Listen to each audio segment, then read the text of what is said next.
اعوذ باللہ من الشیطان الرجیم۔ بسم اللہ الرحمن الرحیم۔ نبی کریم صلی اللہ علیہ وآلہ وسلم کا فرمان معظم ہے، کیا میں تمہیں حضرت خضر علیہ السلام کے بارے میں نہ بتاؤں؟ صحابہ کرام رضی اللہ تعالیٰ عنہ نے عرض کی، کیوں نہیں یا رسول اللہ صلی اللہ علیہ وآلہ وسلم، ضرور بتائیں۔ تو آپ صلی اللہ علیہ وآلہ وسلم نے ارشاد فرمایا، ایک دن وہ بنی اسرائیل کے بازار سے گزر رہے تھے کہ ان پر ایک مکاتب غلام کی نظر پڑی، تو اس غلام نے ان سے عرض کی، مجھ پر صدقہ کیجیے، اللہ عز و جل آپ علیہ السلام کو برکت عطا فرمائے۔ حضرت سیدنا خضر علیہ السلام نے ارشاد فرمایا، میں اللہ عز و جل پر ایمان رکھتا ہوں کہ جو معاملہ وہ چاہے وہی ہوتا ہے، لہٰذا اس وقت میرے پاس تمہیں دینے کے لیے کچھ نہیں۔ مسکین بولا، میں نے آپ علیہ السلام سے اللہ عز و جل کے نام پر سوال کیا تھا کہ مجھ پر صدقہ کیجیے، کیونکہ میں نے آپ علیہ السلام کے چہرے پر سخاوت کے آثار دیکھے تھے، اور میں آپ علیہ السلام کے پاس برکت کی امید بھی رکھتا ہوں۔ حضرت خضر علیہ السلام نے اس سے ارشاد فرمایا، میرا اللہ عز و جل پر ایمان ہے، اس وقت میرے پاس تمہیں دینے کے لیے کچھ نہیں، ہاں یہ ہو سکتا ہے کہ تم مجھے لے جا کر بیچ دو۔ مسکین نے پوچھا کیا ایسا کرنا درست ہوگا؟ حضرت خضر علیہ السلام نے ارشاد فرمایا، ہاں میں تم سے کہہ رہا ہوں، کیونکہ تم نے ایک عظیم وسیلے سے سوال کیا ہے، لہٰذا میں تمہیں اپنے رب عز و جل کے نام پر رسوا نہیں کروں گا، مجھے بیچ دو۔ نبی کریم صلی اللہ علیہ وآلہ وسلم ارشاد فرماتے ہیں کہ پھر وہ مسکین انہیں بازار لے گیا اور 400 درہم میں بیچ دیا۔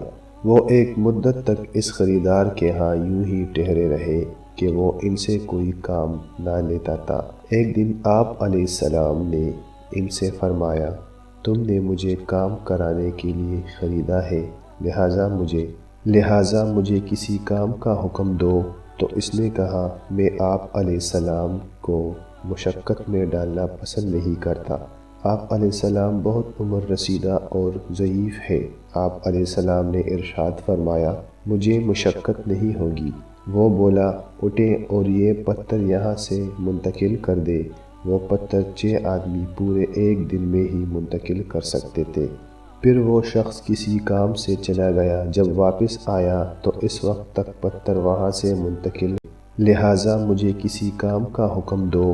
تو اس نے کہا، میں آپ علیہ السلام کو مشقت میں ڈالنا پسند نہیں کرتا۔ آپ علیہ السلام بہت عمر رسیدہ اور ضعیف ہے۔ آپ علیہ السلام نے ارشاد فرمایا، مجھے مشقت نہیں ہوگی۔ وہ بولا، اٹھے اور یہ پتھر یہاں سے منتقل کر دے۔ وہ پتھر 6 آدمی پورے ایک دن میں ہی منتقل کر سکتے تھے۔ پھر وہ شخص کسی کام سے چلا گیا، جب واپس آیا تو اس وقت تک پتھر وہاں سے منتقل ہو چکے تھے۔ اس نے کہا، آپ علیہ السلام نے بہت اچھا کیا، خوب کیا، اور میں جس کام کی آپ علیہ السلام میں صلاحیت نہیں سمجھتا تھا اور آپ علیہ السلام نے اسے کر دکھایا۔ پھر اس شخص کو ایک سفر درپیش آیا، تو اس نے آپ علیہ السلام سے کہا، میں آپ علیہ السلام کو امانت دار سمجھتا ہوں، امید ہے کہ میرے بعد میرا اہل خانہ کے لیے اچھی نگہبان ثابت ہوں گے۔ آپ علیہ السلام نے ارشاد فرمایا، مجھے کسی کام کا حکم دے جاؤ۔ اس نے کہا، میں آپ علیہ السلام کو مشقت میں ڈالنا پسند نہیں کرتا۔ آپ علیہ السلام نے ارشاد فرمایا، مجھے مشقت نہیں ہوگی۔ اس نے کہا، پھر میری واپسی تک میرے گھر کے لیے اینٹیں بناتے رہے۔ رسول کریم صلی اللہ علیہ وآلہ وسلم نے مزید ارشاد فرمایا، پھر وہ شخص سفر پر چلا گیا، جب وہ واپس آیا تو آپ علیہ السلام اس کے لیے اینٹیں بنا چکے تھے۔ وہ بولا، میں آپ علیہ السلام سے اللہ عز و جل کا واسطہ دے کر پوچھتا ہوں کہ آپ علیہ السلام کا ماجرا اور معاملہ کیا ہے؟ آپ علیہ السلام نے ارشاد فرمایا، تم نے مجھے اللہ عز و جل کا واسطہ دے کر پوچھا ہے، اور اللہ عز و جل کے واسطے ہی نے مجھے اس غلام میں ڈالا ہے۔ پھر فرمایا، میں تمہیں اپنے بارے میں بتاتا ہوں کہ میں کون ہوں۔ میں وہی خضر علیہ السلام ہوں۔ جس کا تذکرہ تم سن چکے ہو۔ مجھ سے ایک مسکین نے صدقے کا سوال کیا، اس وقت میرے پاس کوئی ایسی چیز نہ تھی۔ پھر جب اس نے اللہ عز و جل کا واسطہ دے کر مجھ سے مانگا تو میں نے اسے خود پر اختیار دے دیا، لہٰذا اس نے مجھے بیچ دیا۔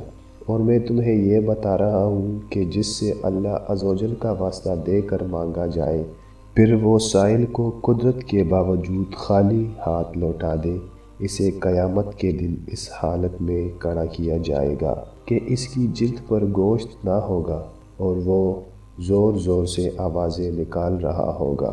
اس شخص نے کہا، میں اللہ عز و جل کی پناہ چاہتا ہوں، اے اللہ عز و جل کے نبی علیہ السلام، میں نے آپ علیہ السلام کو مشقت میں ڈالا۔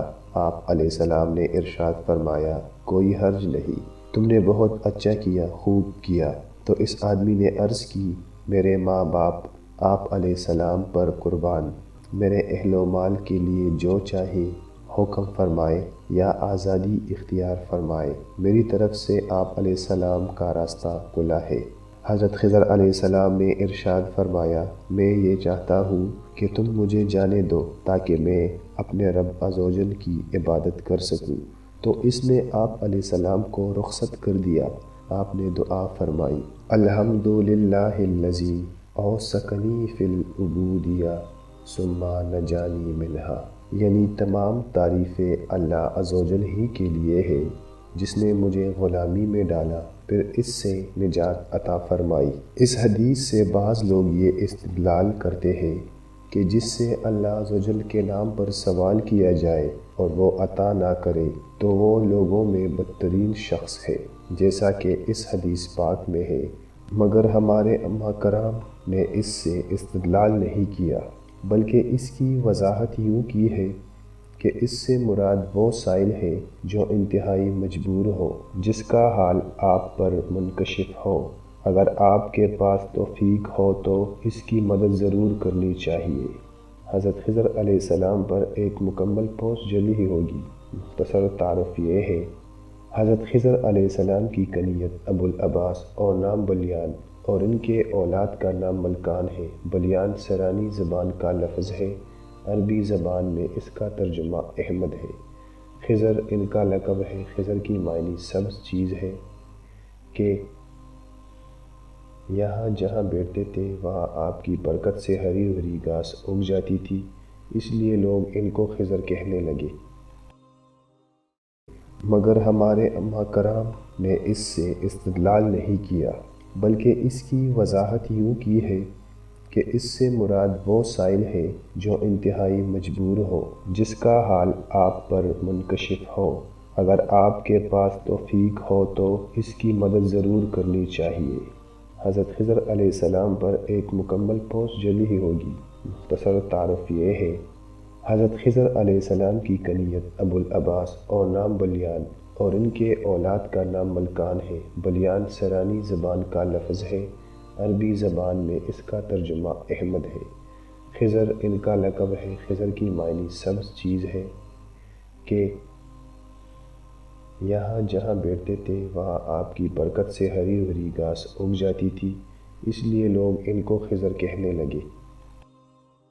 یہاں جہاں بیٹھتے تھے وہاں آپ کی برکت سے ہری بھری گھاس اگ جاتی تھی، اس لیے لوگ ان کو خضر کہنے لگے۔